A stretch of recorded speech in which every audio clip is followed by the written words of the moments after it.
morning. This is a meeting of the, I'm reading the wrong document here. This is a meeting of the Rules Committee, Rules and Elections Committee of the city.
if we have neither of them, we can't begin the meeting.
It's 10:22. I have 9 members present. I need Mr. Wax or Mr. Holden.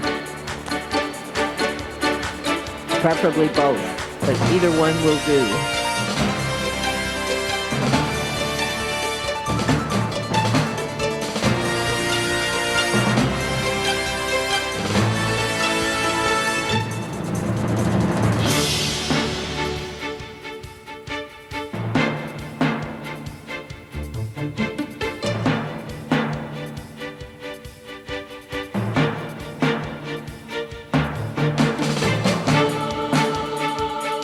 All right, we have a quorum. Okay, Mr. Wax has arrived. Mr. Holden has not. All right, good morning. This is a meeting of the City Council on Tuesday, March 6th, 2001. The council meets on Tuesday, Wednesday, and Friday. I can no longer say with a straight face at 10 o'clock, but we're supposed to meet at 10 o'clock. It is now 10:23. The council meeting is 3 days a week. We are viewed on Channel 35. We're available by council phone, and obviously we're available if you come to the council chamber. With that, please call the roll. Burnson, Chick, Fiore, Galanter, Hernandez, Holden, Miskowski, Pacheco, Padilla, Ridley Thomas, Orange, Wax, Walters, Ferraro, 10 members present and a quorum, Madam President. All right, we are in session. First item. Approval of the minutes. Without objection, the minutes are approved. Commendatory resolutions for approval. And without objection, those are approved. And now, let me introduce this morning for the invocation Rabbi Stephen Carr Rubin, who will help us get started. Yes, and has offered to vote if we need an extra. Who will invoke, yes. This morning, once again, we open our newspapers and relive the tragedy and the shock of more of our children being murdered in school. And I can't help but ask, where were we all yesterday collectively as a society? It doesn't just happen that a young boy snaps. Every time it's the same profile, months and months and months of ridicule, the tragedy of classmates who badger and humiliate until a young boy goes over the edge. And where were we? Family and friends, community, churches, synagogues, counselors. We turn a blind eye over and over again. And where were we collectively when all this young man had to do was reach for his father's gun and walk into the school once again? Jewish tradition has an old saying that you should have at least 3 different mirrors in your home to reflect your image in 3 different ways. The first mirror should show how you are in your own eyes. And the second mirror should show you as your neighbors see you. And the third mirror should be a vision of who you are capable of being. And it seems to me that all of us who are leaders in Los Angeles, whether elected by ballot or chosen by constituencies of the Spirit, have a responsibility to hold up that third mirror to every single person we meet here in our remarkable city. And as Angelenos go to the polls in the weeks ahead, choosing leaders at every level of government, we are challenged to be ethical role models in everything we do, to demonstrate by the civility with which we work out our differences with each other and the respect and dignity with which we treat one another, and that we insist our children treat one another, that we can indeed appeal to the best and the highest that lies within us. For perhaps one of the fundamental tasks of all leadership is to inspire every man and woman and child in our community with a certainty that penetrates to their very souls, that what they say really matters, and what they do really matters, and who they are really matters. So let us treat each other as reflections of the divine. Let us treat our children as growing sparks of holiness. And let us insist that our children treat one another with the dignity and respect that every human being deserves. Amen.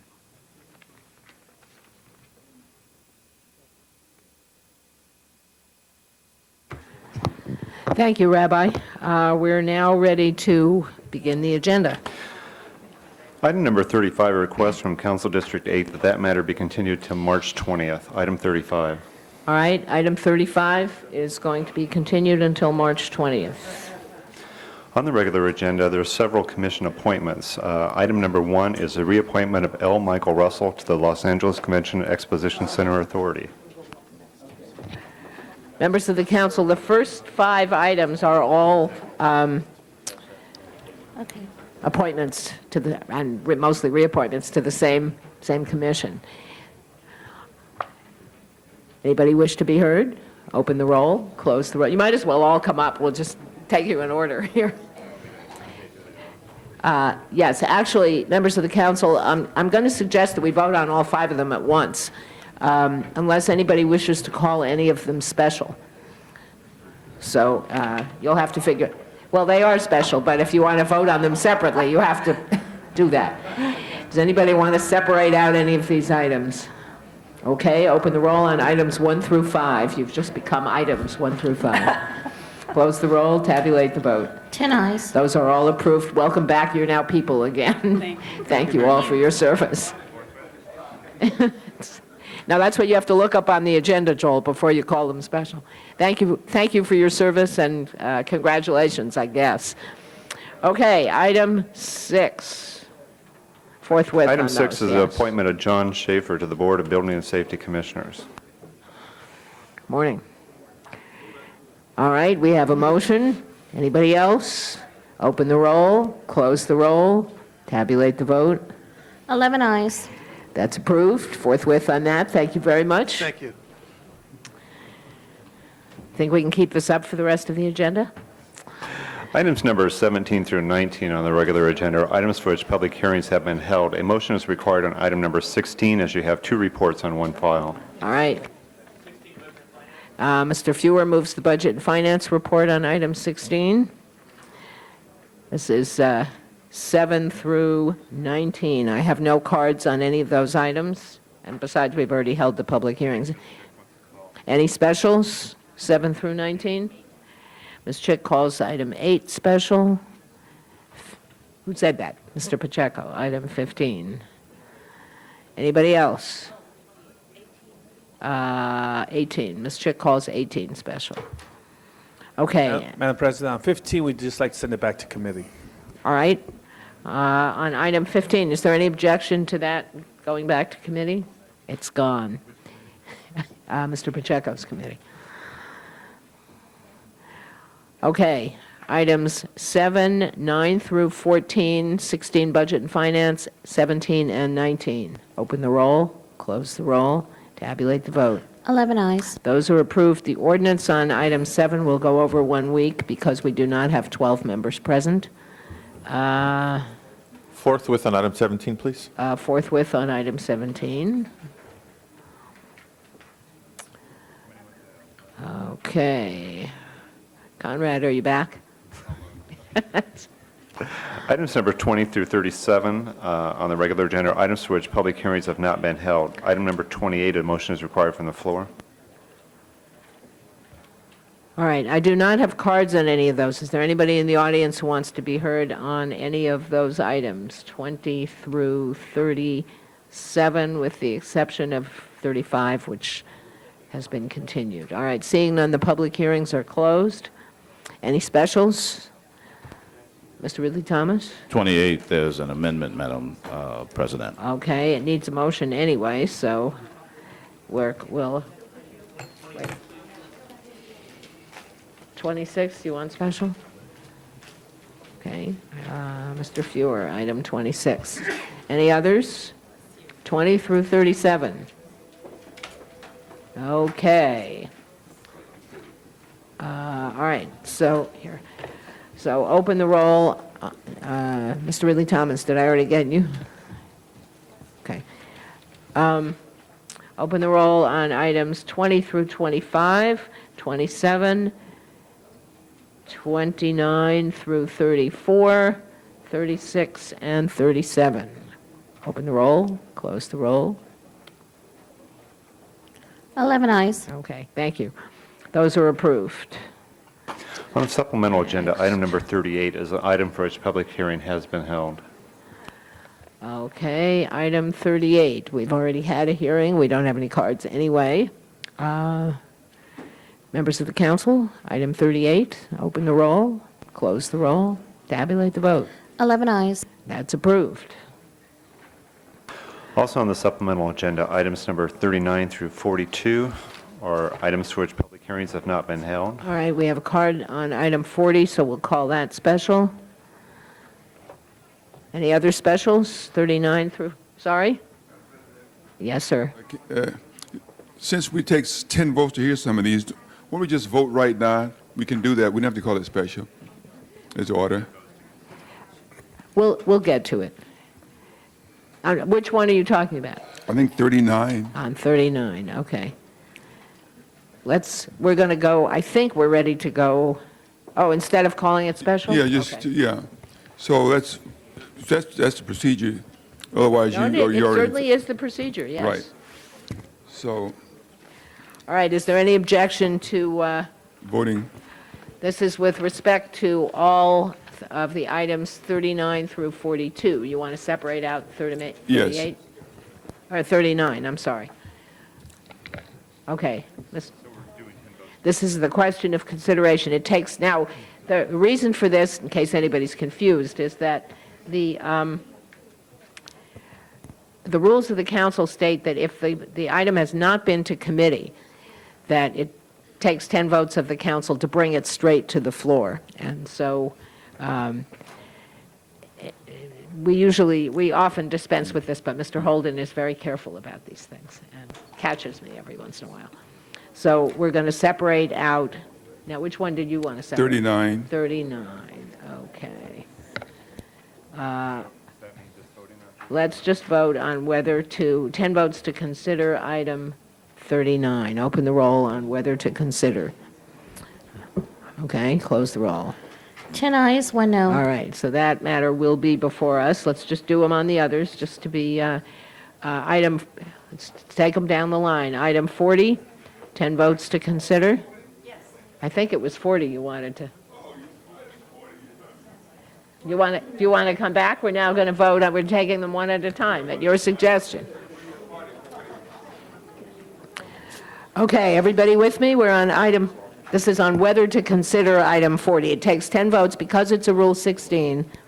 It takes 10 votes to consider it, then if it gets the 10 votes, it takes 10 votes to assert jurisdiction. But Mr. Holden is correct that there is anything that has not gone to committee technically takes 10 votes to come directly to the floor. Yes, Ms. Walters. Procedural question. Is it in order to speak to the issue of why we should seek jurisdiction Not at this until point? I think not until we consider it. If the matter, if it receives 10 votes to be considered without going to committee, then the next vote would be on whether to assert jurisdiction, and for that vote, it would be appropriate to discuss it. Okay, so your first vote is going It's to be simply whether to bring it directly to the floor, or whether, it's whether to consider it. Right, and if the vote fails on then it bringing goes- it directly to the floor. Then it goes to a committee. And we'll hear it as a special today?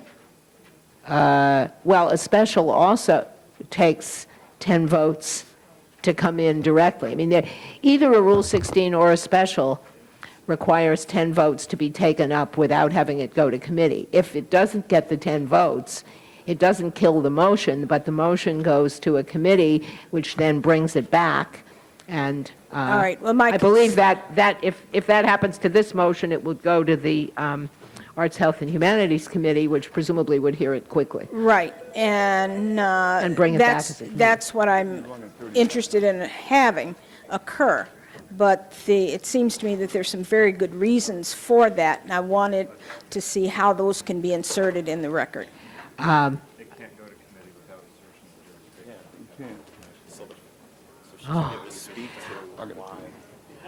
right. Yes, that's what, yes, no, I know it's a Prop 5, but Mr. Holden has raised the question. Somebody wanted to correct me on this, Mr. City Attorney? It's my understanding that even the request, because it's a Rule 16 motion to assert jurisdiction, that it takes 10 votes to consider it prior to the question of the jurisdiction. Is that? That is correct. All right. All right, so? All right, so we're going to... Then, assuming that the motion to consider passes, Then then it would be appropriate, then I will call on you to speak to the issues of why we should assert jurisdiction.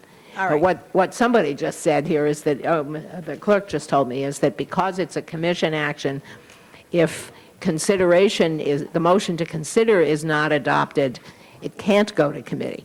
That's what you said? All right, well, all right, let's see how far we get. Open the roll on whether to consider item 40. Close the roll, tabulate the vote. 7 ayes, 4 noes. All right, that was not approved. So now will somebody please help me and Ms. Walters understand what is her next, the city attorney should advise. All right, let's hold that one. Well, we're done with it for the moment. Why don't you talk to him and let's figure out what the next step is here.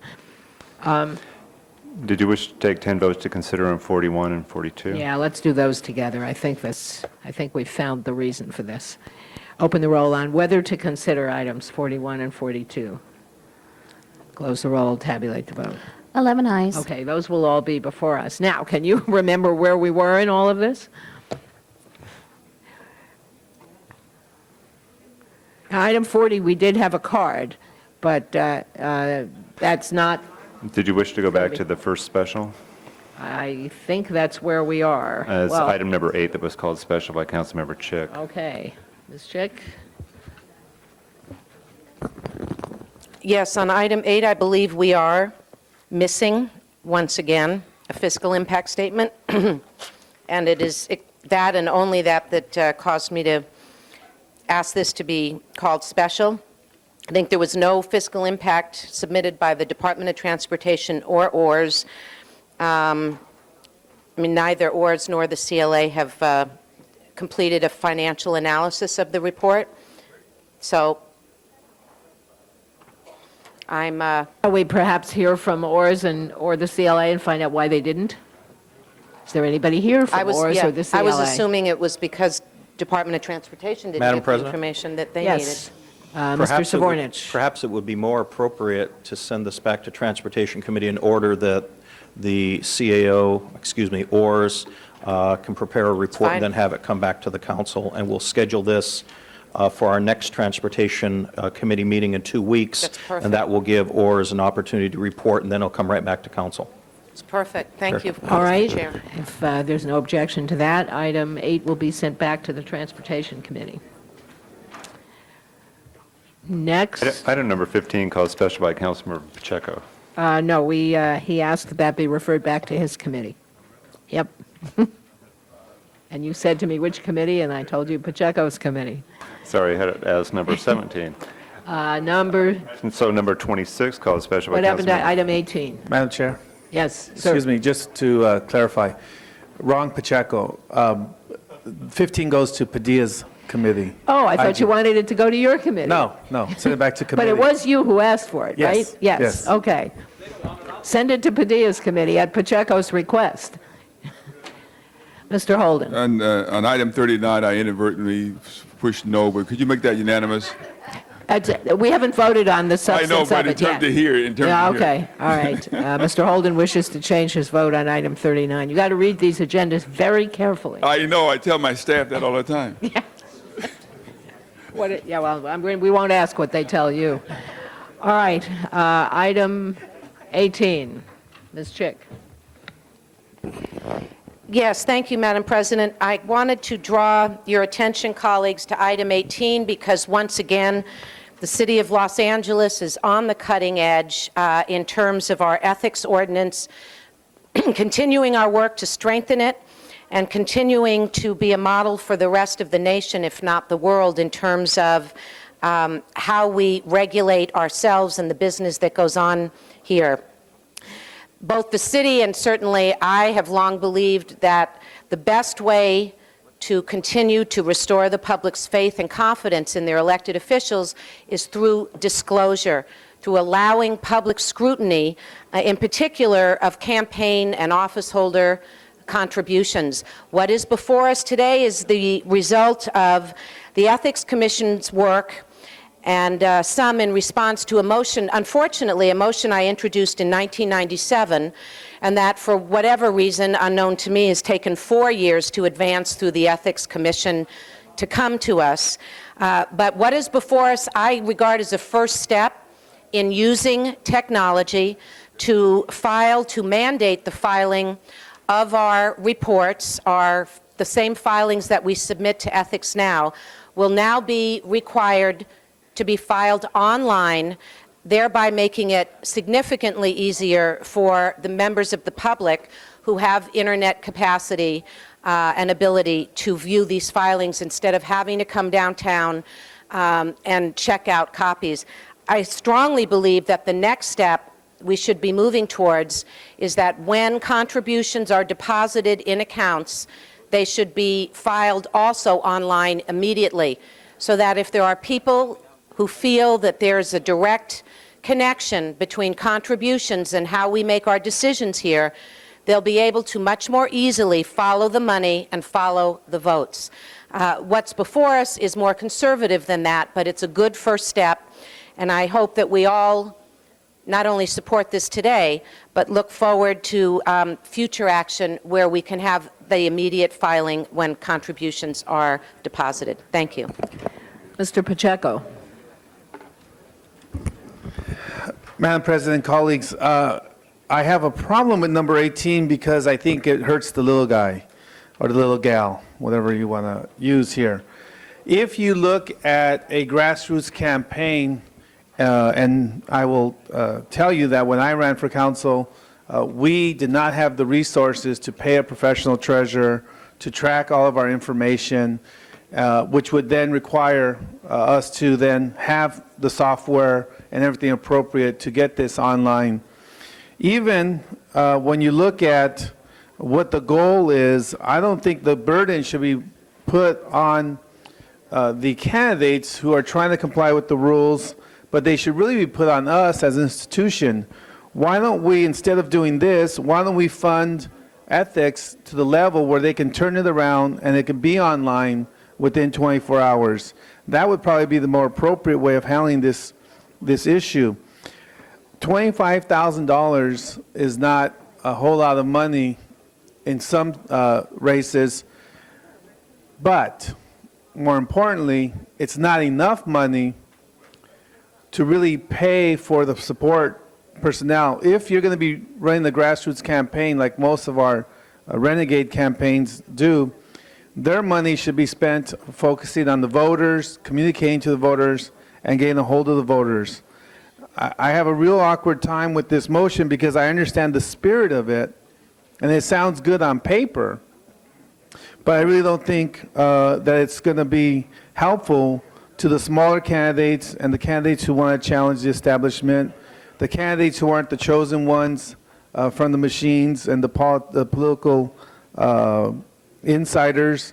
I really believe that if we want to meet this goal, the goal should be placed and the burden should be placed on us as an institution because it's really going to hurt the small candidates who are grassroots, the school teachers who want to be elected representatives, the Little League mom who wants to not be only the director of the Little League in their community, but actually be the council member. As I had in my race, we had 14 candidates, and I don't think we're really promoting democracy by burdening these smaller candidates. If we want to do this for citywide candidates, I might have a different viewpoint because obviously when you're running a $1 million campaign, this is not much of a burden. But when you're talking about the smaller mom and pop candidates or the grassroots candidates who want to be council members, I know that this is going to be an incredible burden on them when they should be focused on contacting voters with every penny and every dollar. I'm looking at my time, Ruth. Oh, okay, good. And there it goes. There it went. Anyways, that's my opinion on this matter. Okay, thank you. We have the Director of the Ethics Commission, Leanne Pelham, here, who may wish to respond to that. Yes, thank you, council members. If I could just clarify several items about our electronic filing system, because I think it speaks directly to Councilmember Pacheco's concerns. The system that we've designed, it's been up and running for online direct filing with our office since August of last year, and it is a system that actually does quite the opposite, I think, of what Councilmember Pacheco just conveyed, and I wanted to clarify that. It is a system that is free, it is easy to use, it's easy to navigate, and it provides timely access for the public. There is no charge for anybody to use the system. It enables the smallest of filers to currently voluntarily file their documents online with us. And as you can see from the motion before you, the requirement that the Ethics Commission is proposing would not establish a burden on candidates to file until and unless they reached a specific threshold of campaign activity of $25,000. The Commission was very mindful of concerns that the smallest candidates who may not have internet access shouldn't be burdened, and we shared that concern. And that's reflected in the motion before you. So we felt comfortable with testimony that we received at the Commission that the $25,000 threshold was sufficient to provide public access for the greatest number of filers, to provide direct access to detailed campaign activity information online in a web-based format, but that it prevented a burden from being placed on the smallest candidates, if you will, who are the first-time candidates or the grassroots candidates. So our Commission was mindful of that and feel that this motion is reflective of that concern as well. Okay, thank you. Ms. Walters is next. Thank you, Madam President. I have a similar concern to Mr. Pacheco. And it seems to me that having them available online is a good idea, and I support that. But I don't know why the candidates should be required to put them online. Why can't they be scanned into the city's computer once the candidate has filed the reports? And that would have the same effect. They would be online. It's just not another hurdle over which a candidate has to jump. And there are enough of those hurdles in a process, not even just for the smaller candidates, for an experienced candidate, there are enough hurdles that have to be overcome, that this one just seems one more. It's fine if they can do it, but if they can't do it, I don't know why we couldn't do it. Just scan it in when it's filed. I think that's a legitimate question. The question for us was designing a system that provided the public and with two concerns in mind. One, to make it easy for filers to abide by their requirement that they file their disclosure statements easily. A system that does not require any software and that can be done directly online was something that we thought was ready to happen, and it's something that's happening nationwide. It's a trend that's out there. But importantly also, we designed a system that enabled the public, the press, others to be able to use that data and review that data in a meaningful way. Well, So, for they can example, still do that if you scan it in. I'm not talking about not making the data available to the public. I'm talking about absolutely making it available to the public. We want to do that, and want to do that in the easiest way possible. And it seems to me that the easiest way to do it is to give the candidate the option of filing those papers by that date, by mail, in person, or online. And if they come in hard copy, that they will be scanned by the office into the computer, and they'll be available to anybody who has a computer and wants to do it. I mean, you got people, you got to go around, find somebody who has a computer. It's assuming that everybody has access to a computer, or is going to go to a library and sit there for hours trying to put this stuff online, when it could just be scanned in. Council member, I think the problem with scanning the information in is that it doesn't enable the public to search the information. Currently, anybody can go to our website and look at our campaign database and do queries. They can search to see who might have received a contribution from a particular contributor. They can actually work with that information. So in our commission's view, we wanted to create a system that provided meaningful and useful information to people, and the greatest way to do that, we felt, was to create a searchable database that provided the ability to access that information. Why isn't it available? And I'm sharing with you my lack of up-to-date knowledge on the computers. So tell me, as someone who is not current on computer use, why is it impossible for information to be accessed by the public if it's scanned in as opposed to being input directly? I think it's not impossible for the public to access it. The question is how they access it.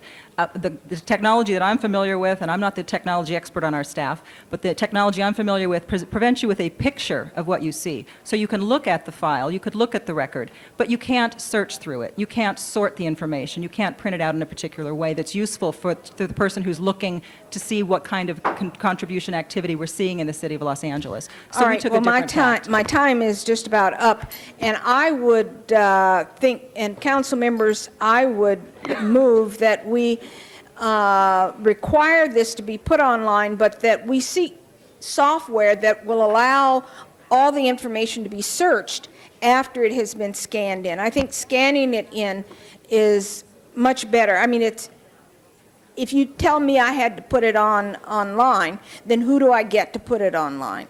You know, a friend may do it, a friend may not do it. I think this is a burden that the candidate shouldn't have to assume.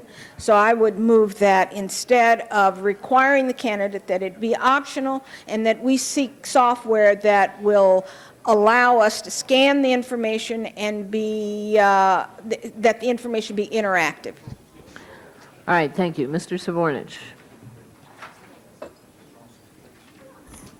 Thank you, Madam President, members of the council. I think this is a good item that is before us. However, I hear very well what some of my colleagues are saying. I wasn't supposed to be here 8 years ago. And speaking with Mr. Feuer last week, he wasn't supposed to be here either.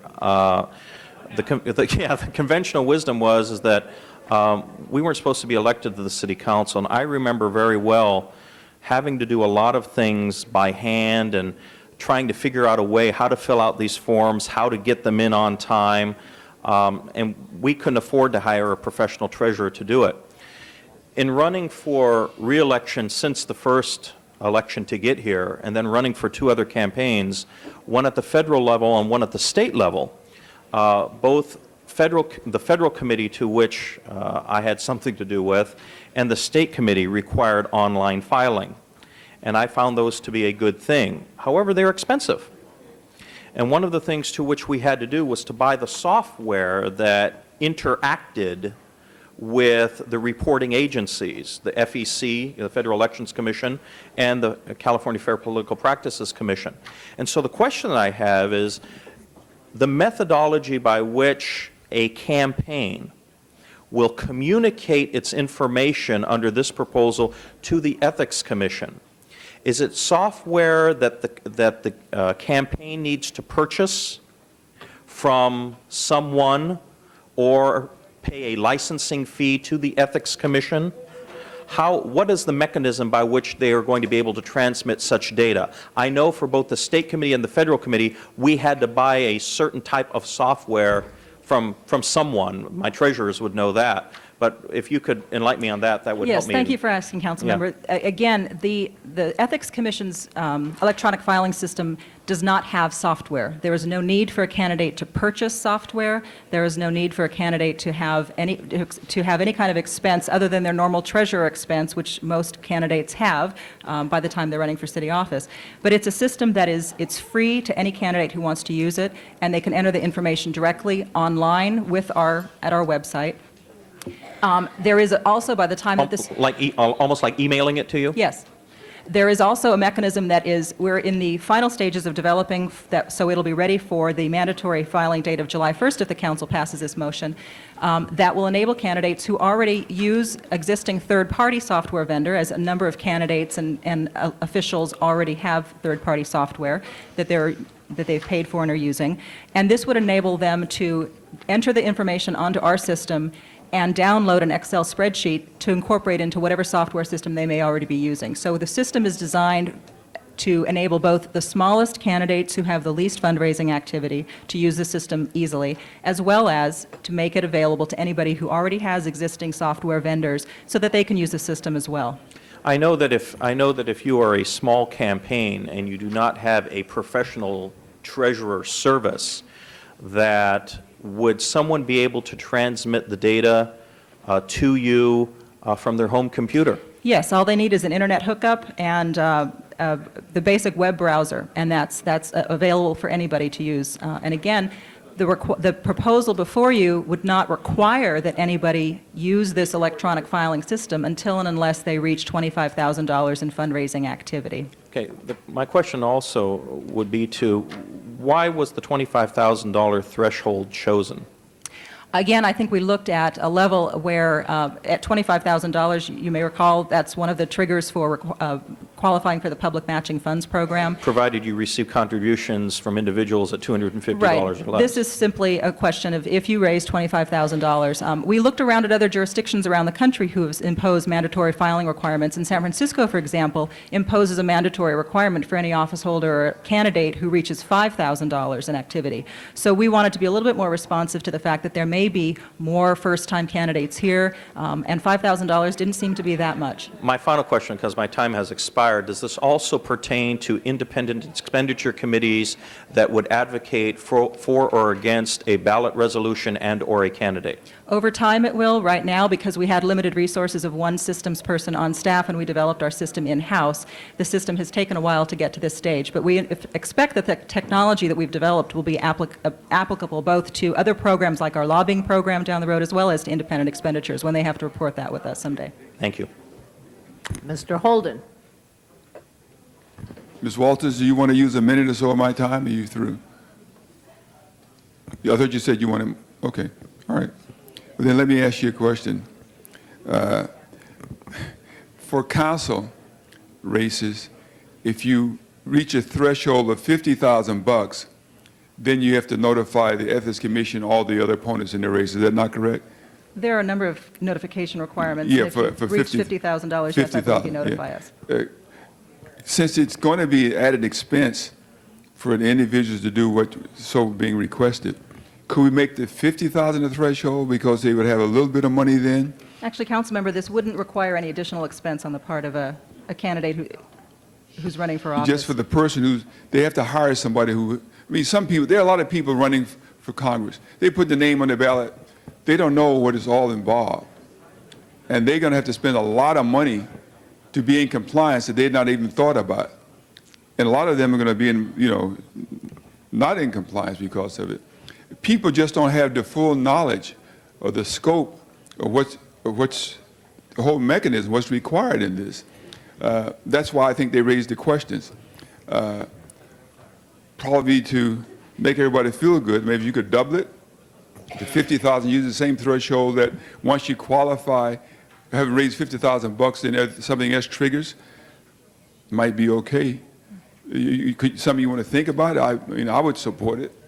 I think that's the council's option. I think the commission felt comfortable at 25,000. I'm just throwing that on the table. Maybe, I know what the commission has done, but, and the rationale was 25,000 is okay, it's a nice threshold. But I would say the threshold should be compatible, I'm suggesting it, this, with the $50,000 that's already established by the commission, for which you have to notify the commission and other candidates once you raise that kind of money. That's why I'm putting that out there. If it's 50,000, then you're pretty much going to be a viable candidate, and whatever added expense, if any, because you got to hire people to do something you don't know, like Ms. Walter saying, I don't know about computers. I mean, I have to depend on other people. Sometimes not too good too, but that's what I do. So the fact of the matter is that, would you be upset with the 50,000 threshold is what I'm saying? I think the key thing is that it's important for the city to move forward. I think the commission senses Okay. that technology is here and that it's important All to right, make it a then why don't we mandatory just, requirement. if there's any support for 50,000 threshold, then I think that should hopefully take care of Mr. Bedia, Mr. Pacheco, and Ms. Walters, considering that there are 4 people absent. Okay, so I'm going to move that we make the threshold $50,000 if I can get a second. Huh? Hold on, we have at least 4 more people who want to Oh, be heard, all right. so, all right. Well, I tried. Yeah, you did. Mr. Fewer is next. Well, you know, from prior actions I've taken here, it's clear I'd like to see us have more restrictions on the kinds of fundraising that we can do.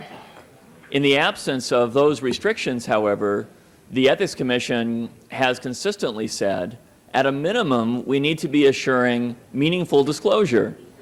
And there's a solid reason for meaningful disclosure. I happen not to think, excuse me, a little bit of silence for a moment, please. Meaningful disclosure is not enough on my view, but it's an absolute necessity. And today, for us to get real-time information in the hands of people who will, in fact, scrutinize what we do, online reporting is fundamentally necessary. It's necessary for reporters, and it's necessary for opponents. It's necessary for members of the public in general. The whole theory of disclosure is, at a minimum, if we're not going to preclude certain kinds of contributions and fundraising, at a minimum, people should know who might have a connection to whom, and they can infer what they will. If we don't pass this today, we'll be, I think, contributing to a perception that we don't want people to know what the sources of fundraising are to elected officials or their challengers. That cannot be the perception that this council leaves the electorate with. It can't be the perception this council leaves readers about this action tomorrow with. So I strongly support this action. I view this as a very minor consent item on the calendar because I thought it was going to be something to which everybody would agree. Of course people should know as soon as possible who's supporting whom.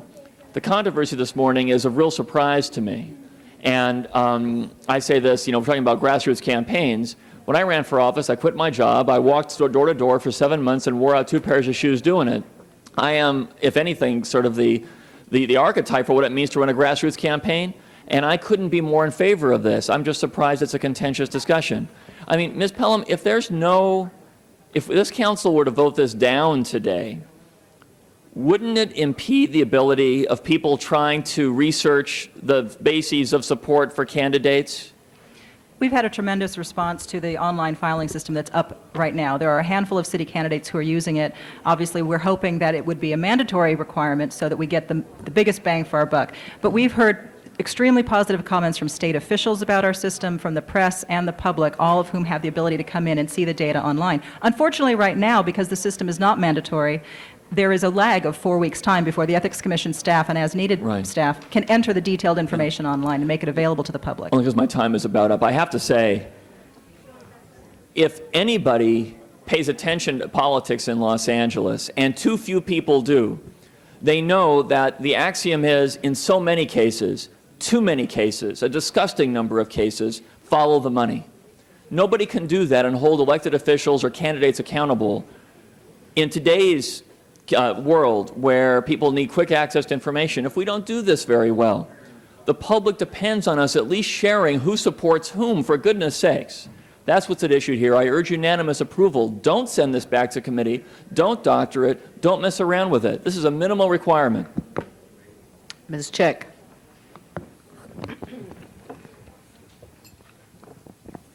Yes, I have found the discussion quite interesting. Here I was complaining this hasn't come forward faster, and wasn't anticipating some of the objections. I just want to hopefully close the discussion by putting my own personal experiences into the mix, because several of my colleagues have talked about, grassroots campaign and, not having the wherewithal. In my first campaign, I had a volunteer, a friend, someone who'd never done this before, who was unpaid and was my treasurer through the primary and through the runoff. We had I think, borrowed or a very used computer that was in the campaign office. She couldn't have done the work she did without that computer. It's very, very difficult to keep track of contributions when they start mounting over $25,000 without the use of a computer. This makes life easier for the candidate, for the treasurer. It makes it easier to keep track of things, to file the kinds of campaign reports that, when audited, will withstand scrutiny, that helps us catch mistakes or problems. So after hearing the further explanation, and I think there's other entities that have done this, where is the state in terms of what they require now? Are they there yet? The state has an electronic filing requirement that I believe was imposed in 1997 and I believe implemented in 1999. So, we're not inventing this. We're getting on the caboose, so to speak, or we're somewhere in the middle of the train. But colleagues, computers are not expensive, impossible, difficult things to get as in-kind contributions borrowed from friends for any and every candidate. They're available in public settings. And this is something that's an improvement, not going backwards. And I don't see it as a strain on a candidate, especially with the $25,000 threshold. I hope that we move forward with this today. Computers and this kind of filing is where it's at already, and it's time for us to take advantage of this. Thank you. Mr. Pacheco. Madam President, colleagues, I don't mind having a vigorous debate about an issue, but what I don't appreciate is how we camouflage the truth in here sometimes. You can't follow the money in city politics. You know why you can't follow the money in city politics? Because we have limits. Okay? You can follow the money in state politics, for example, when you look at, and I hate to be negative about one of my own colleagues, but when you look at the whole Vignali incident, the reason you could follow the money is because big dollar amounts were being given to politicians, because you could actually track those big dollar amounts. Under city rules, when you cap everyone at $500 for council and $1,000 for citywide, you can't follow the money. Who are we kidding? You just can't. When the person, if Vignali had given $500 to each of those individuals, that wouldn't be a story. That would be no story. But the fact they gave $26,000 to one, $11,000 to another is how you follow the money. So let's not kid ourselves here, okay? My concern isn't that anyone's trying to hide anything. No one's trying to hide anything here. We want disclosure. But what I don't understand is, if we're really targeting is the voter's knowledge, okay, why does the voter need to know how much money the candidate's spending on printing versus on television versus on issues like that? If you really want to do this, if you really want to inform the voters, you would narrow it to, let's have all their contributors listed. And that way you make it something much more manageable.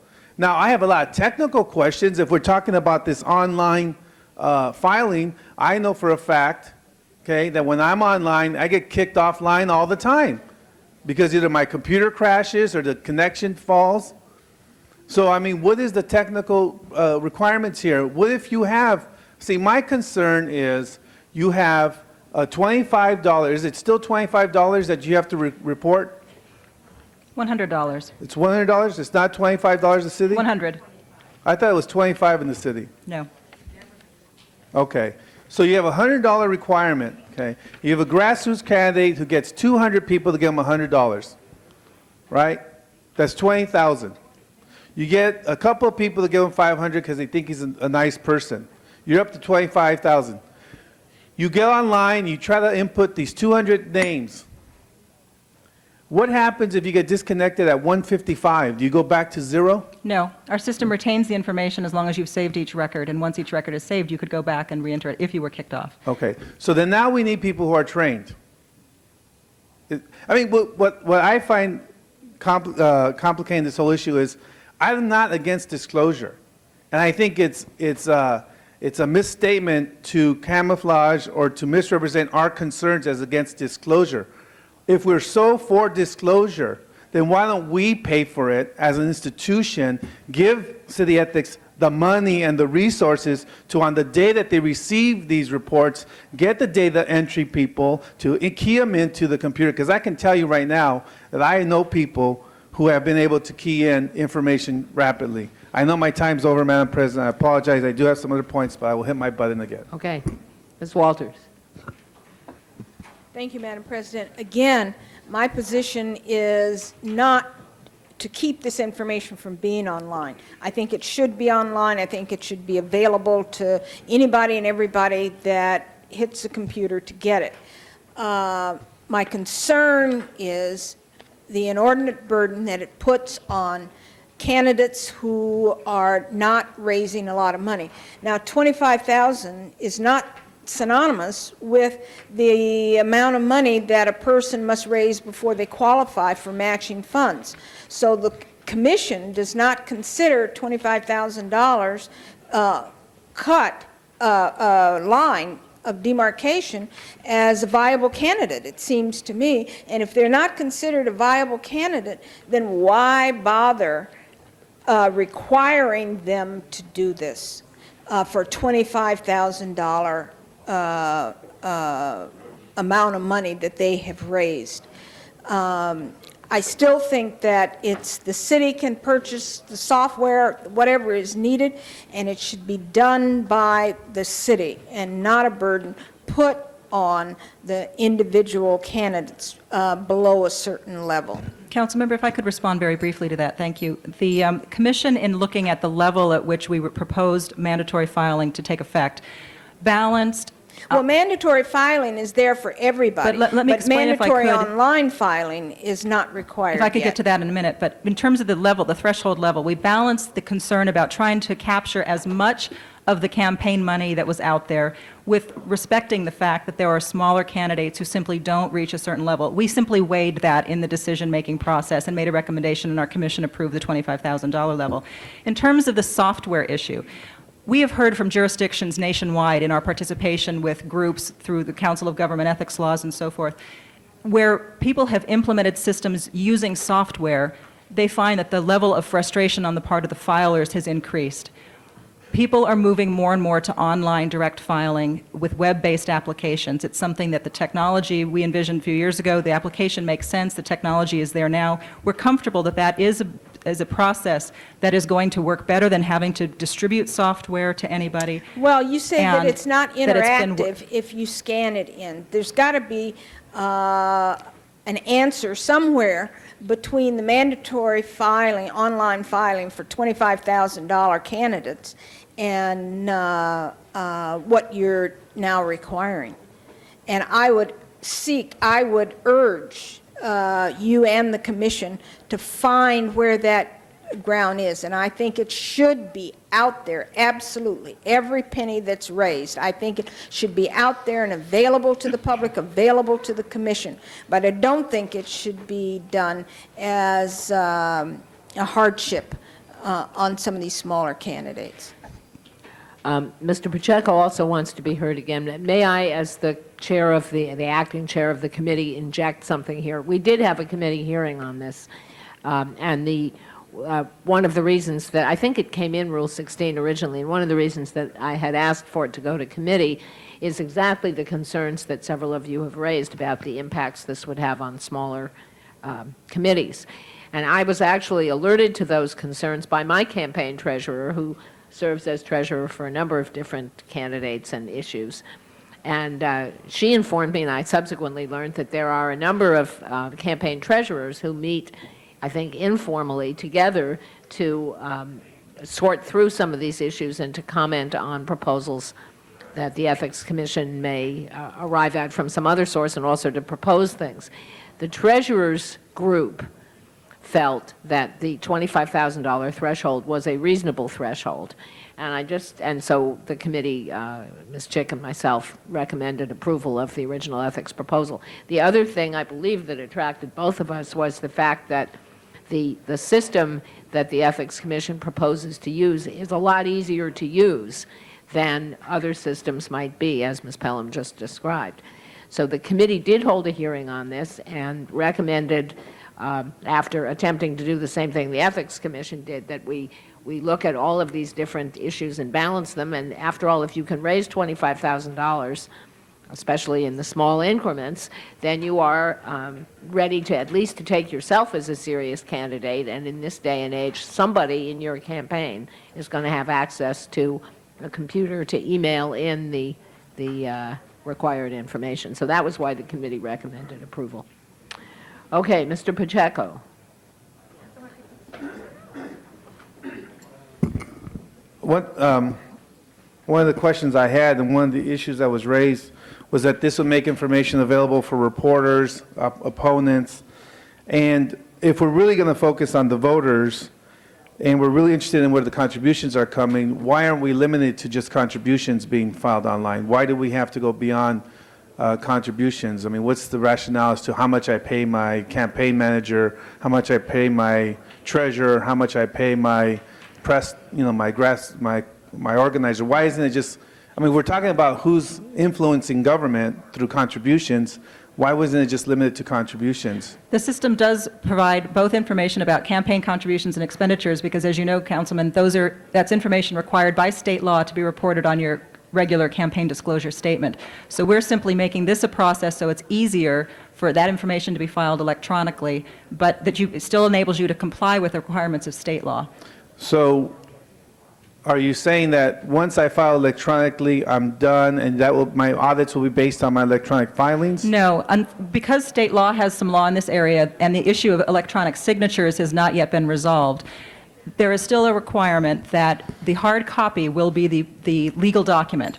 But even under state law, the requirement is that you submit the hard copy, and you're also required to submit the electronic copy in order to provide public access. So when you say it makes it easier when you have the burden placed on the campaign to not only put the contributors, but all this other secondary document that won't serve any legal purpose, who is it making it easier for when you say you're making it easier? No, it does serve a legal purpose because the Form 460 that you complete is a legal document required under state law, and you're required, as you know, to disclose both campaign contributors and the expenditures that your campaigns make, as well as your office holders' account. But didn't you just tell me that the electronic document compared to the hard document, the legal document is the hard document because that has the signature on it? Until the electronic signature issue is resolved, and that's something the state's working on.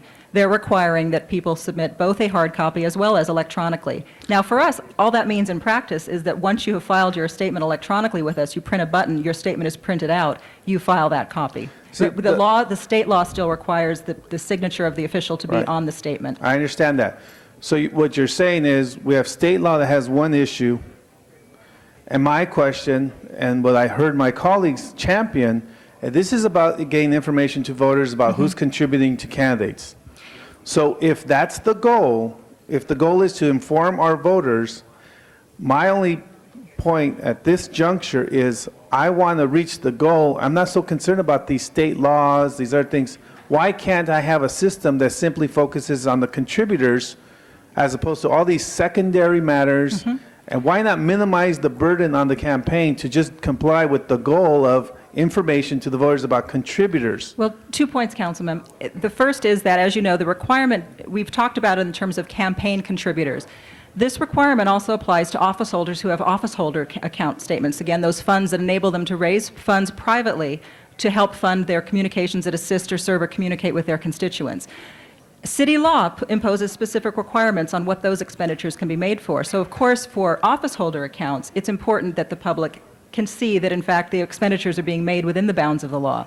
So those are also required to use the State Form 460. That's also something that would be required by this motion, that all office holder statements would be required to be filed online beginning July 1st. In practice, what that would mean is that the first office holder statements would not be required to be filed until October 31st of this year.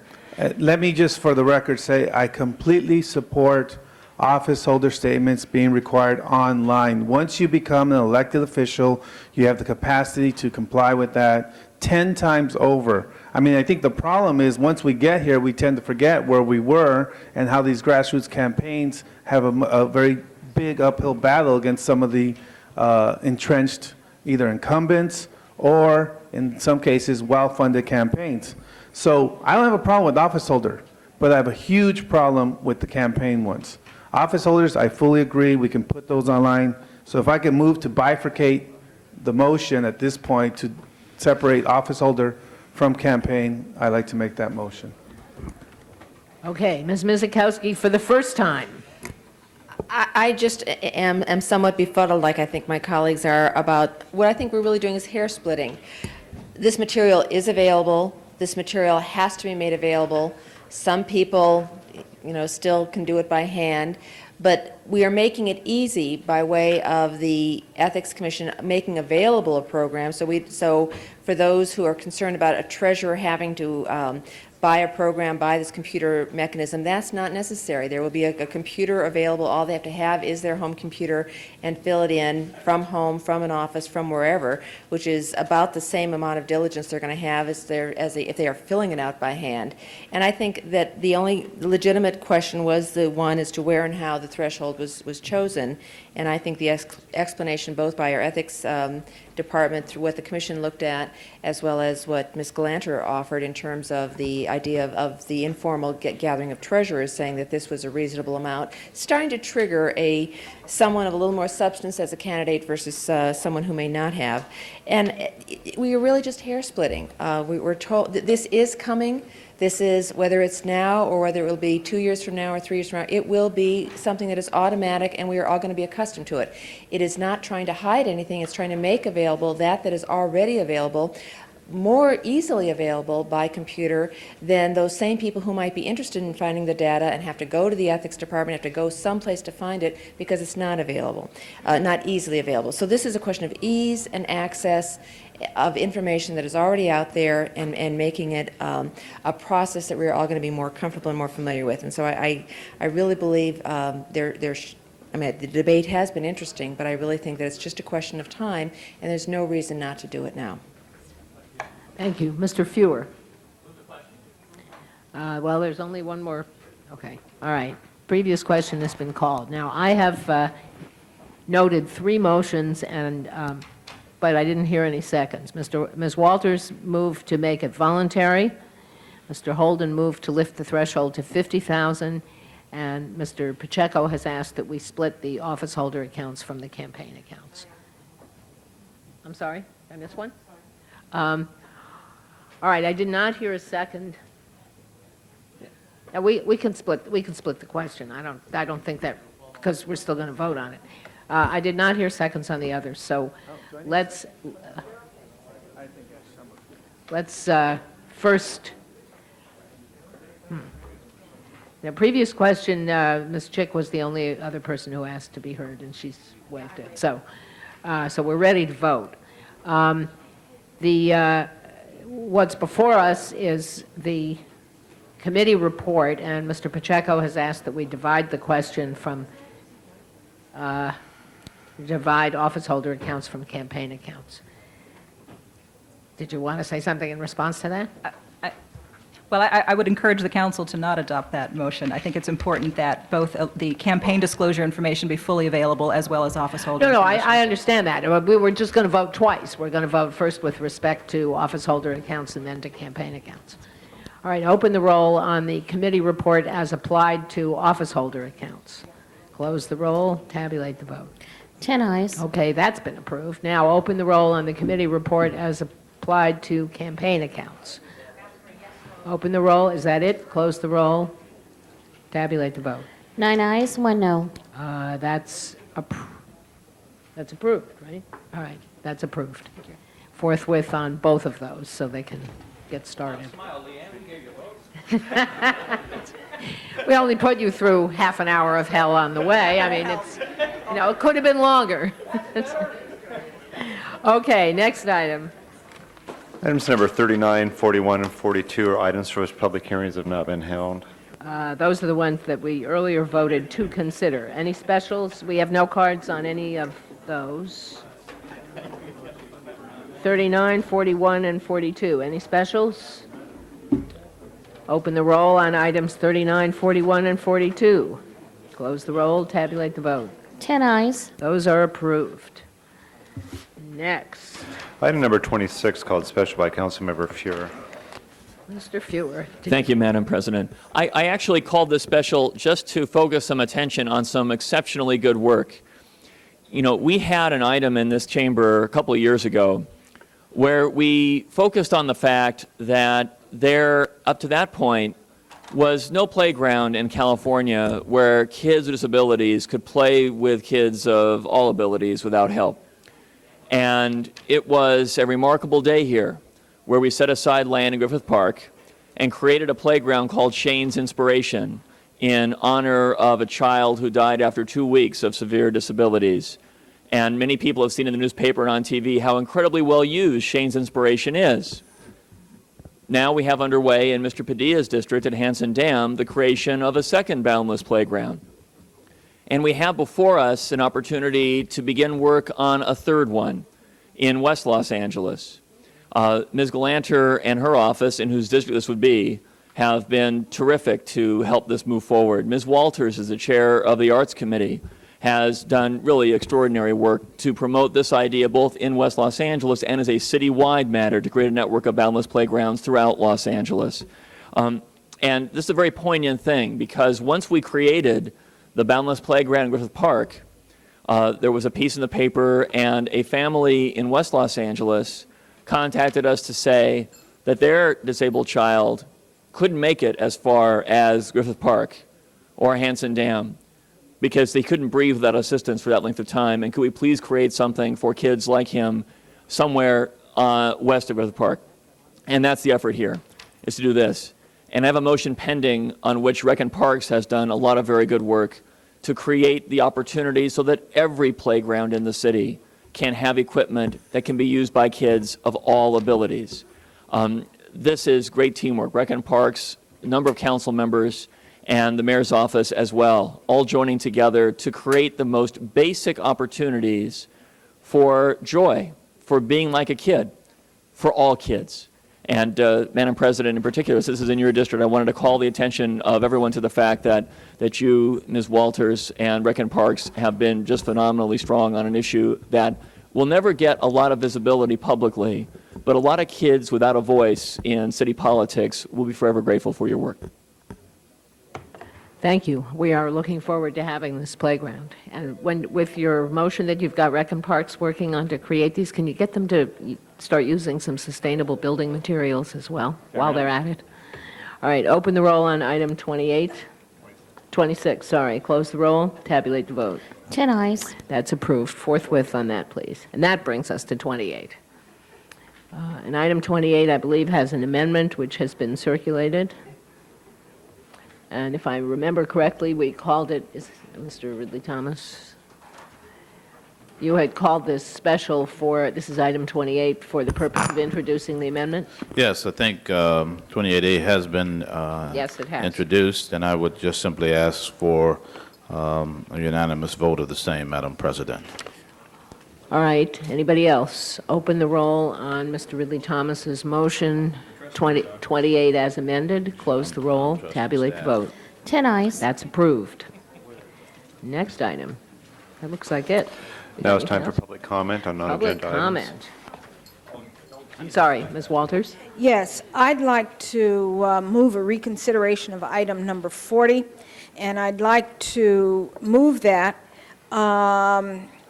because I think there's information here from the General Manager of Recreation and Parks that needs to be heard about the detriment of this activity as it is sitting just in limbo, and the detriment to the department and to the city that this is going to cause. And I believe the city attorney has some information that our process before was not entirely correct.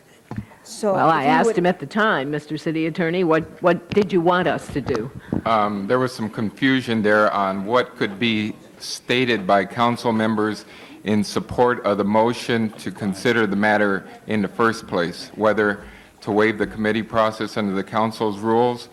And I believe Ms. Walters was of the understanding that she could not, at that stage, explain to the council why it was important for the council to assert jurisdiction. No, I believe that's correct, and the reason that she was under that impression is that I told her, after asking you if it was correct, that we needed first to vote on whether to bring the motion in today before we could address the question of whether to assert jurisdiction. It was certainly not my intention to cut off any debate about whether to assert jurisdiction, but you told me at the time, and tell me if this is wrong, I understood you to tell me at the time that the first vote, as with any Rule 16 motion, is whether to consider the motion.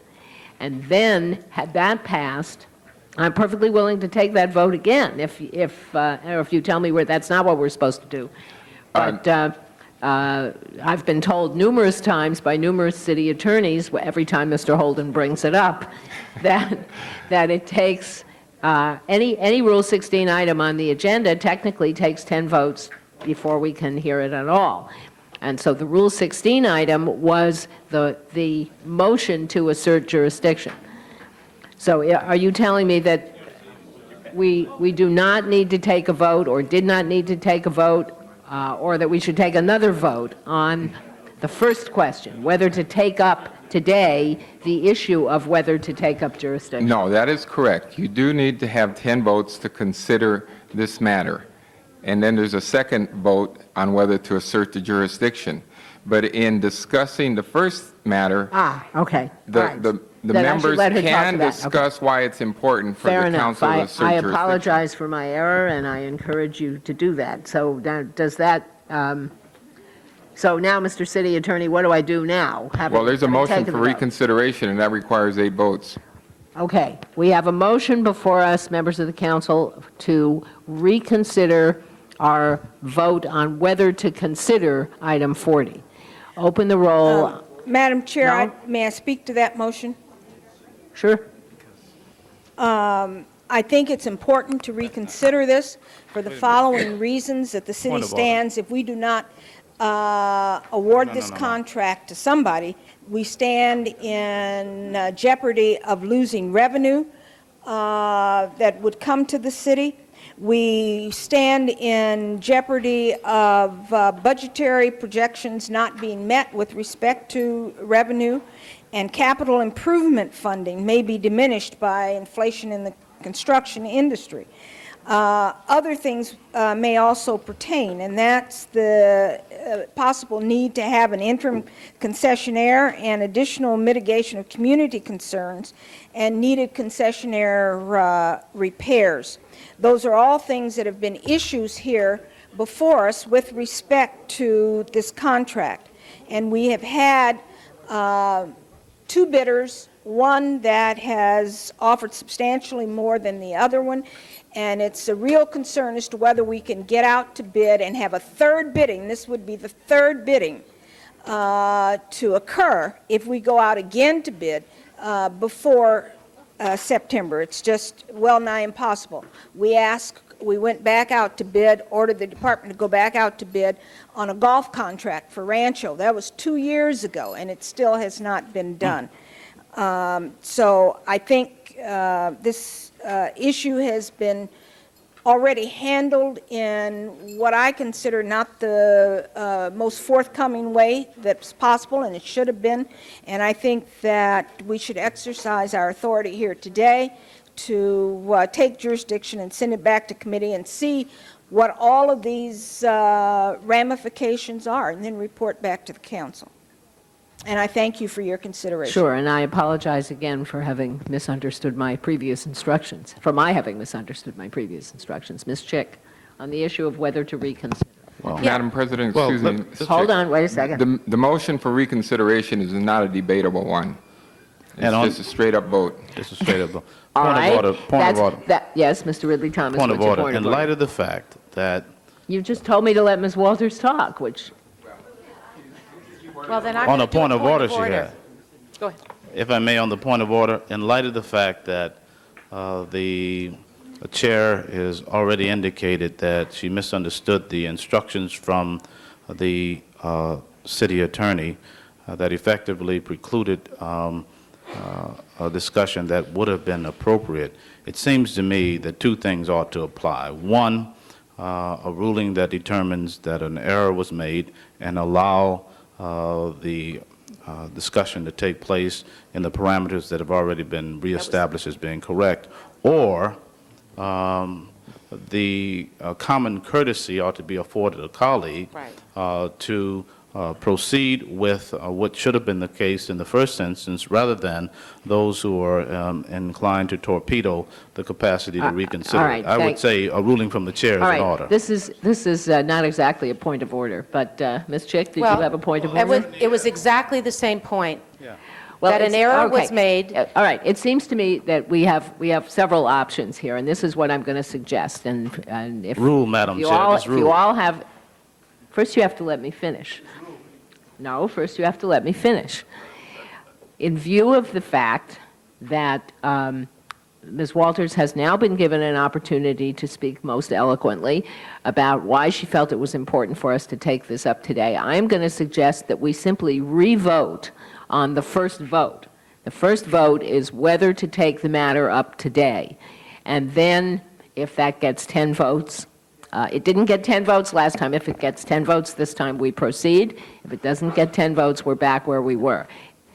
Is that, Mr. City Attorney, is that legal? Point of order. Yes. The chair of the committee referenced having information from the general manager of the department. No, that- well, first we have to take it up if we're going to, we have to... let me finish my question.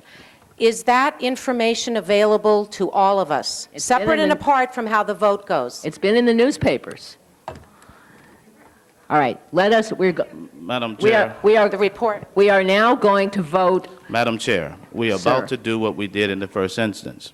You've afforded one member the opportunity to do what she and all other members should have had the opportunity to do. Mr. Ridley Thomas, the city May I- attorney, when I called on the next speaker, just told me that I couldn't do that until we voted on whether to consider it. That's why I stopped. And that's why I asked him if, as he told me then, the motion to Are you calling for a reconsider vote is for not debatable. Right, but are we calling for a vote No, on we- reconsideration now? No, we're not taking a vote on reconsideration. We are re-voting on Right. the question of whether to take up the matter today. Yes, and the point that I'm trying to clarify is that anyone who wishes to speak to that. All ought right. to have that right. Okay, Otherwise, you preclude. Mr. City Attorney, is he right?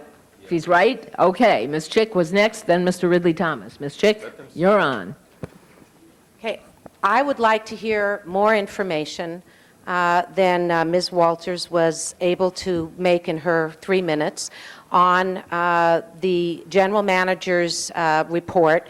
I've read the articles, but I don't believe that the report was fully presented in the newspaper.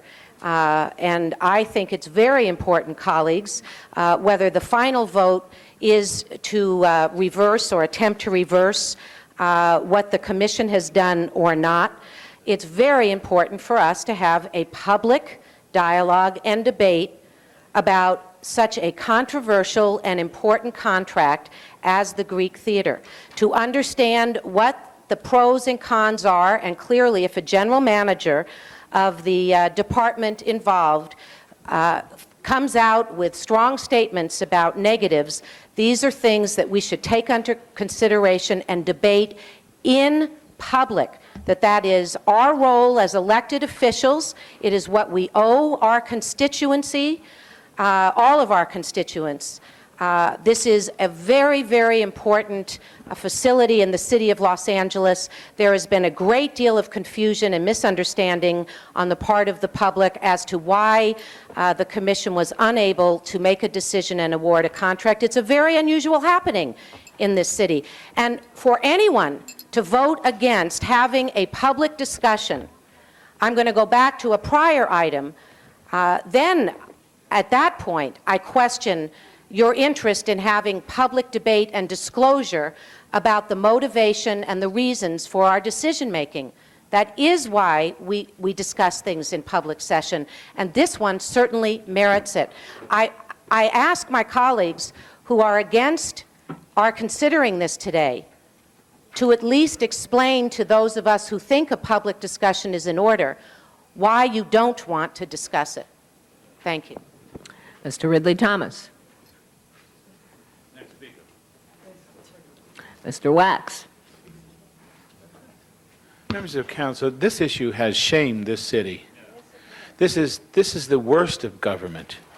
This is about a city willing to leave millions and millions of dollars on the table to take care of its friends. And that's millions of dollars that every one of you could be spending in your parks and your playgrounds throughout this city, taking care of the needs of your people. And the longer you perpetuate this, the worse everyone's going to look. And the more that people in this city are the ones who are going to suffer. Let me just point out that if we adopt the motion and if we assert jurisdiction under the new charter, we are limited to, unfortunately, we cannot finally resolve the issue. We are limited to saying yes or no on the rebid question, and then the matter goes back to the commission. And I'm sure we are all equally frustrated. Ms. Mizikowski. Thank you, Madam President. The reason I voted to assert jurisdiction is because there are a number of questions. You just gave a statement about what we can and can't do that may be factual. But the impact of what we can or can't do and the impact of what has been done has impacts and leads to a lot of other questions. Questions as, can the current temporary franchisee be extended? How could anybody get an extension? What impact would an extension have in terms of having an operator in there this season who during this season should be booking next season if that person isn't the person to do the booking? There are just unlimited questions that we don't have the answers to, that it strikes me that making any informed decision on whether or not we would act on the Commission's decision needs to be fully engaged, needs to be fully discussed, and fully disclosed in terms of public answers to these questions and any other number of them that I can't think of right now, which is why I think that we need to assert the jurisdiction to understand clearly the impacts of what this is, and then a determination as to what the council in our 21-day period might decide. If we were to say to the Recreation Parks Commission that we don't find this acceptable, do something else, that we can do. We can't award a contract, we can't assert jurisdiction to take it away from them, but we can tell them that in terms of this disclosure, in terms of its impacts, there are issues financial, there are issues in terms of a season that may not be able to be held there, and the enjoyment that it brings to a whole lot of people, let alone the revenue, are things we need to understand and know, and we don't have those answers now. The only way we'll have those answers by a full report, either of the Commission members themselves and of the Department, is what are the alternatives, what are the options, where does it leave us? And right now, we don't have that information in front of us.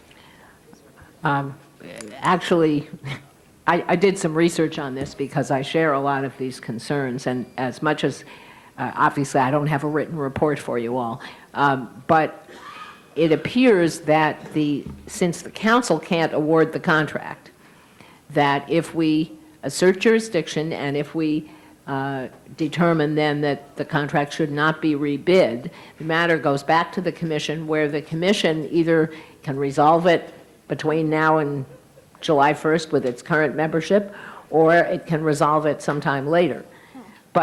Or it can make some other decision.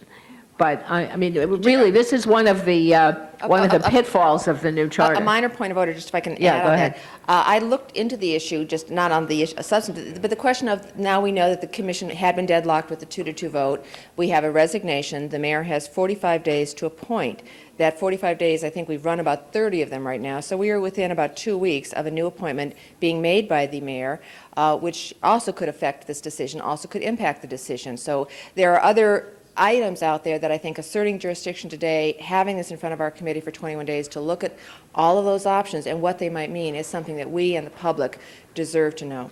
Okay, here we go. Now, remember that we are still discussing whether to take the matter up today. We will then have a subsequent vote for whether to assert jurisdiction. Ms. Walters for the second time.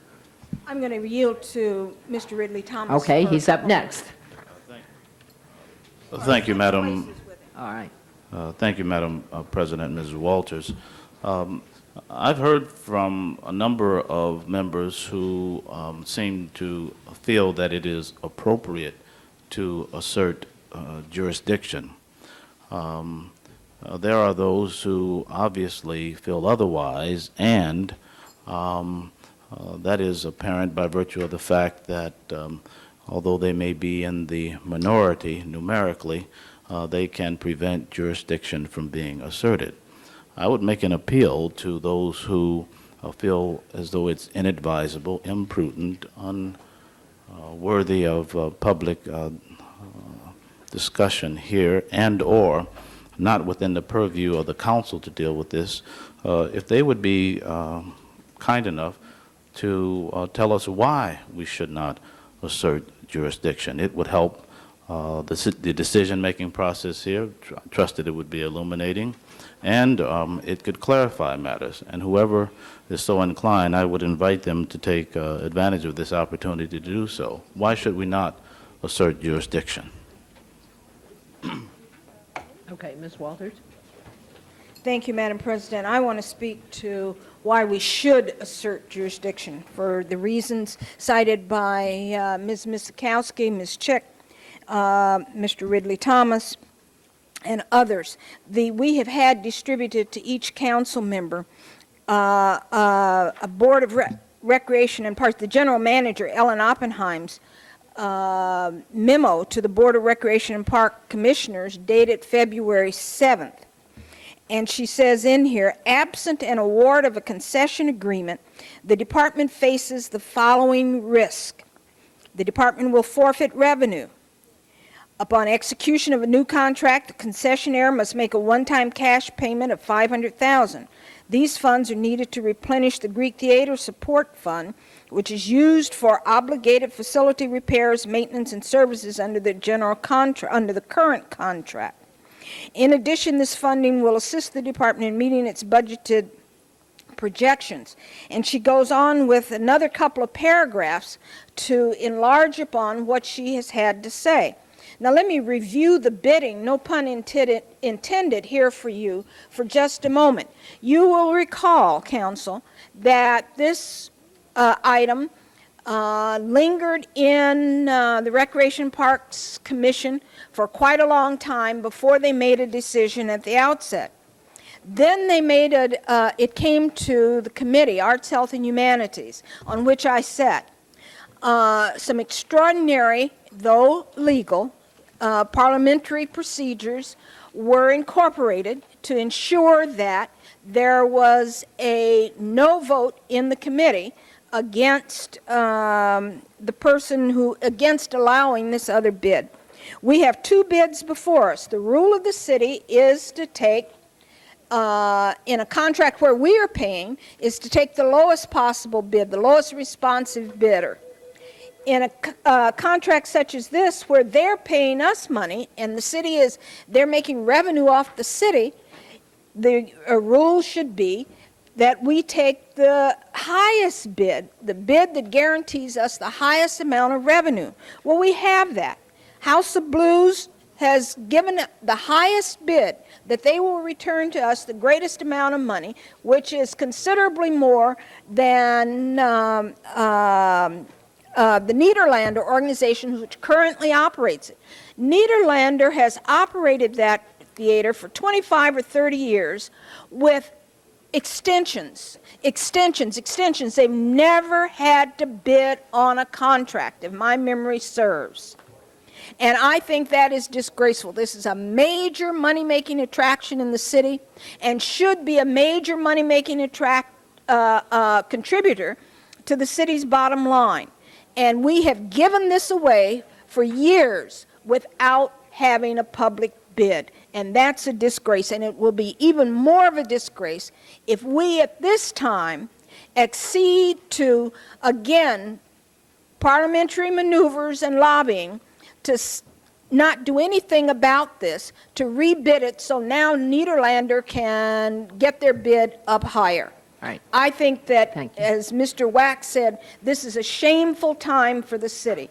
And we can get up here and talk about open government from now until doomsday. But if our actions don't comport with that, then we have talked the talk, but we have not walked the walk. And I urge you to walk the walk today. All right. Mr. Fewer for the first time. Thank you, Madam President. I was thinking during this debate about how much blood was spilled in the first go-around on this issue just to get to the stage where there could be bids at all. Recall, the city attorney came as close as I've ever seen the city attorney come in writing, ever since I've been here, to telling the council in the first instance, the charter requires that this matter be put out to bid. You can't continue to sole source this contract. And yet the council majority chose to ignore that advice, and only because we were about to be, the council majority at least, on the wrong end of either litigation, a referendum, or both, was there bidding at all. Then the bids happen. We have them before a city commission. And for all the controversy that surrounded getting bids at all, it has proved thus far to be an irrelevant process because the bids appear not to matter at this point. If nothing else, having this matter before the council could achieve a couple goals. It elevates the importance of the discussion and the debate and rivets broader public attention on the issues. And, you know, it also does this, I think. If the council, by a majority, expresses a view, different from prior majority expressions, by the way, that the matter should be, that the contract should be awarded to the highest bidder, even though to the best bid, even though we don't have the ability, the authority to do that, it might actually ratchet up the pressure on the decision-making body to do just that, especially in the context that Ms. Mizikowski describes, which is there will be a newly appointed Recon Park commissioner. And by the way, that person's confirmation process will probably be a smaller version of this very debate. So I think there are a couple of good reasons from the public standpoint in general, in terms of process, but most importantly, from the standpoint of our ability to influence the outcome without actually directing the outcome, and having the matter come before us for a vote. Otherwise, all the discussion for the past number of months around this issue will have been for naught. And what a waste when we have an important city resource at stake and taxpayer dollars hanging in the balance. Ms. Chick. I think what we're really debating and what we're really deciding here is whether the good old boy system is alive and well in City Hall still today. You know, what rules are decision-making and our debates in this room? You know, keeping things quiet because we don't want to make waves and we don't want to get certain friends upset with us, or because we believe that we're mandated to openly discuss how we come to our decisions and to show that they're based on thoughtful discussion and in the end on the merits and on what's in the best interest of the public we all serve. I want to continue with what the general manager says, that revenue increases resulting from facility upgrades will be stalled, additional mitigation of community concerns, sound transmission, traffic, parking, and noise will be held up, and the capital improvement funding proposed will be diminished by inflation in the construction industry, currently estimated at 5% annually. I know some of you have been told what I've been told. Don't worry about all the extra costs here, because in the end, we'll really get a better bid out of this. I think that's hogwash. And the fact that construction costs are at about a 5% inflation, I think belies that fact.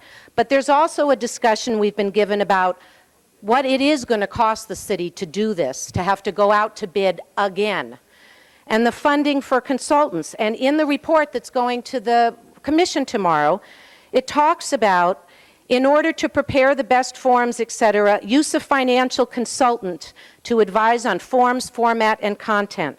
That or another consultant will also be required, as in the recent RFP review, to analyze and report on the financial information. Another key issue during the recent process was the reliability of capital improvement costs. And so now they're saying we need to contract with a nationally prominent construction estimating firm to provide neutral third-party estimates of all proposed capital improvements. The estimated cost for both consultants is about $150,000. That's because we've got lobbyists, trying to punch holes in what is a substantive and shown to be best bid. So now the city's going to be under the gun to hire $150,000 worth of consultants to answer the charges of lobbyists hired by competing firms, because this council and the commission can't do things right, can't make a thoughtful and simple decision which bid is the best bid. Why can't we do it on this one, but we can do it on so many other things? And how can we say we care about constituents, whether they're in our district or somebody else's, when the report says, and we know from the community organizing that has taken place around the Greek Theater and from the Citizens Committee, they don't want this going back out to bid again. Ms. Walters. Continuing to read from the general manager's report, she states that the current contract with Nederlander Greek Incorporated ends on October 30th, 2001. And after that date, there will not be a concession agreement in place for an operator to operate, promote, and book the facility. The current contract does not have a month-to-month continuation provision. Council members, these things that Ms. Oppenheim has detailed for us are very serious.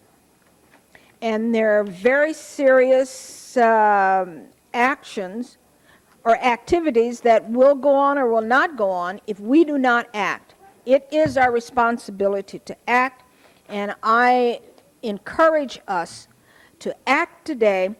Send this back to Arts, Health, and Humanities Committee, where during this 21-day period we can find out from any information that we need to find out, and encourage the department to go on with in awarding the bid that they have to the person or the company that has determined that they will return the highest amount of revenue to the city and with the greatest amount of benefit to the Greek Theater itself. All right. There being nobody else who wants to speak on the issue of whether we should take this up today, Mr. City Attorney, you want just make sure I do it right this time. This is the same thing we voted on before. This is preliminary to the asserting of jurisdiction. One final question, if I may. May I? Must you? Go Yes, ahead. I must. I was still seeking an answer to the That's question correct, that I Mr. posed. Ridley Thomas. You asked several times. No one has pushed their button to make a statement. And for the Well, record, I see Mr. some Holden buttons has pushed left. over here. Mr. Holden has left? Yes, Mr. Well, then, Holden's been gone for a out while. of a spirit of collegiality, Madam President, one of those who shares the same view as Mr. Holden should take up his cause and speak for him. Now, whatever happened to collegiality here?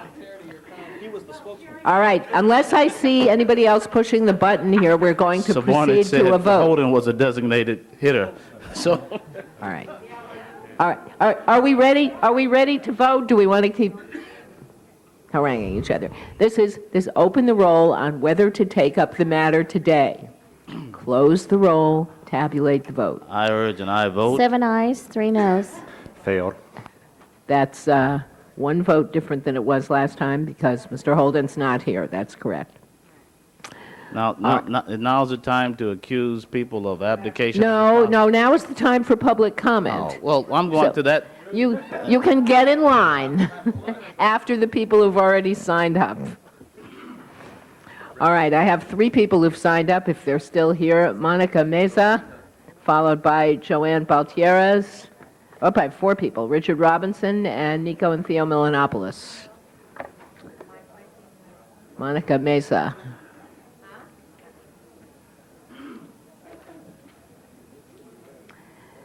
This is a 10-minute public comment period, so I urge you to get yourselves located and begin. Good morning, ladies and gentlemen. My name is Monica Meza, and I'm a student at Mission College, where I'm also the Associated Student Organization President. And I wanted to take a moment to express my appreciation for your support of the Measure A. Measure A is going to appear on the April 10th ballot, and if approved, it will allot $1.2 billion to the LA Community College District. I came to Mission College as a single mother looking for a higher education opportunity, and I find that opportunity at Mission. Today, I'm on the brink of graduation, on my way to a 4-year university, and excited by the possibility of leaving behind a student legacy. And that legacy is the student involvement in helping to assure the passage of Measure A. Currently, the ASO is working to increase the numbers of registered voters, to fundraise, and to educate the voter how the passage of Measure A will provide much-needed improvements to each individual campus. Some of the improvements include the installation of electrical wiring, the improvement of heating, air conditioning, the replacement of decaying walls and ceilings, the removal of cancer-causing asbestos, and the expansion and improvement of libraries and laboratories, just to name a few. Measure A is a one-time opportunity to completely change every college so that not only can they better service the students, but they can better provide better working conditions for the faculty and the staff.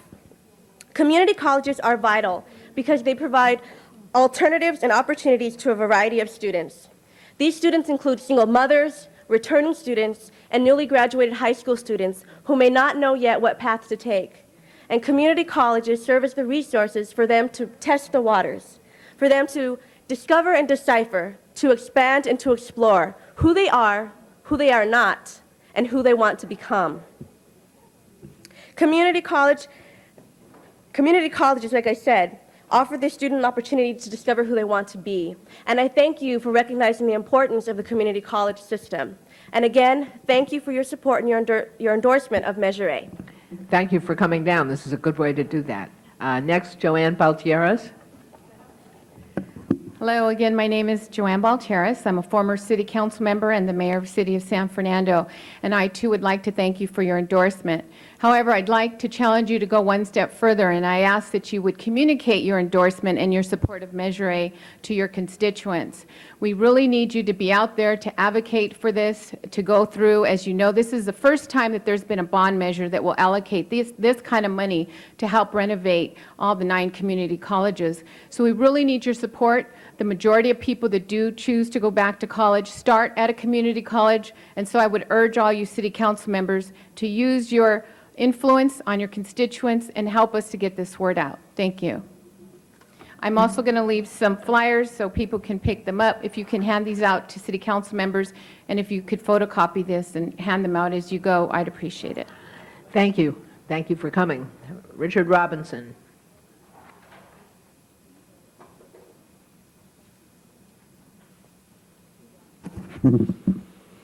Madam President, members, the Writers Guild of America's 1,100 members are the studio system's little guy.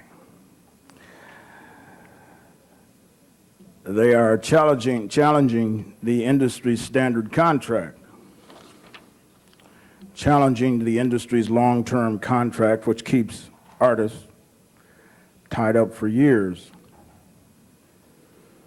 The membership of the Writers Guild wants only equity. Equity in the $31 billion entertainment industry in Los Angeles. Excuse me, that's a yearly figure. Like Joel said, the city is being shamed, as with the Union of the Screen Actors Guild and the American Federation of Television and Radio Actors. The fair bargaining process will ensure that a more vibrant economy will not go backwards, but will produce a better product. Madam President, the studio system rolling back the titanic profits being made from the little guy, the writers, keeps a better product from being made, from being written. Support the writers. Okay, thank you, Mr. Robinson. Do the I've right got some more thing. people who Thank you. want to be heard. Actually, I picked up an extra one. Nico and Theo Milanopoulos are up next, and then Melrose Larry Green, without whom the day would not be complete. Go ahead, guys. We're Nico and Theo Milanopoulos, 14-year-olds and co-founders of Kids Voice LA. Yesterday's school shooting here in California was the second worst in the history of the United States. A 15-year-old at Santana High School shot 15 people, killing 2 kids, a 14-year-old and a 17-year-old. The student used a .22 caliber gun that had been legally purchased by his law-abiding father, whose responsibility kept the gun locked up. The student had also had 40 rounds of ammunition with him, not higher caliber ammunition, I might add. The only legislation that will come to vote in this council within the next few weeks that might have prevented this bloodshed is the total ban on the sale of ammunition. Please support this and save the lives of kids with effective gun control legislation. Thank you. Thank you. Melrose Larry Green. Good afternoon, everybody. My name is Melrose Larry Green. I know what you're all saying. Hollywood Suit Outlet, Hollywood and Wilcox is where I bought this outfit. And I want to say hi to my clothing consultant, Rod. And everybody buy clothing in Hollywood, Hollywood and Wilcox. Also, before I get into my comment, I want to congratulate, I read every paper. When you're Melrose Larry Green, we don't have a big press staff, so I'm my own press consultant. I want to congratulate a member of City Council for an excellent story. And I believe yesterday's or the day before is LA Times. Alex Padilla. I'm 27 years old. When I was 27, I didn't know anything. And here you are, 27. A real mensch is what we say in Hebrew. Ask Joel Wax what that means. Congratulations for that great story. Much success to you. It's a wonderful, a heartwarming story, and I framed it. It's right on my desk, so I never get tired when I see what you've done at 27, at 50. But I want to talk about, on a less pleasant note, I want to talk about my good friends in the Daily News editorial from, I believe it's Monday. My press staff gave this to me. That's me. Candidates, thank you. Candidates for sale. Talking about the mayor's race. But everything the City Hall gets its hands on, like the matching funds program set up in Measure H, had a huge loophole. I'm reading now from the Daily News. Quiet, please. Even my friends. This is good stuff. This is not ad lib. This is hard stuff. Steve Soboroff has to put up or shut up on March 10th. Because if he puts in more than $30,000, then that $1,000 limit goes to $7,000. So suddenly, matching funds becomes ridiculous, because the matching funds program was supposed to affect campaign reform, but it'll be a free-for-all, and the TV stations will make a lot of money. It says right here, it wasn't supposed to work this way. I'm quoting from the Daily News. I feel like one of these black Israelites right now. Read. Reform was supposed to allow lesser-known candidates into the game and give them a chance to compete with incumbents who could outfund, outspend, and outlast all challenges. City Attorney James Hines, the king, with $2.2 million available. Then there's Anthony Villagrosa with $1.6 million. I won't talk about Joel Wax, he's a buddy. Catherine Connell, $1.3 million. My good friend Javier Becerra, who I saw yesterday in the rain at LA High School. Where were you, Joel? $586,555. Well, Melrose Larry Green's got about $1,100 committed. Maybe another $3,000 or $4,000 by the end of the term. What I want you to all understand, that you're watching this on TV, we cannot sell City Hall. We cannot sell City Hall. Whether you vote for me, and I don't care. I'm not going to die April 10th. I'm just getting started. I'm a little guy, and I'm the first to admit I'm a little guy. But I need your support, City Council, And we need you in city council to run the LAPD. We need you to run the city. I come to you with respect. I respect you. You'll never know how much I respect you, even those that I don't agree with politically. I don't agree with everything Rita Walters and Mark Ridley Thomas says.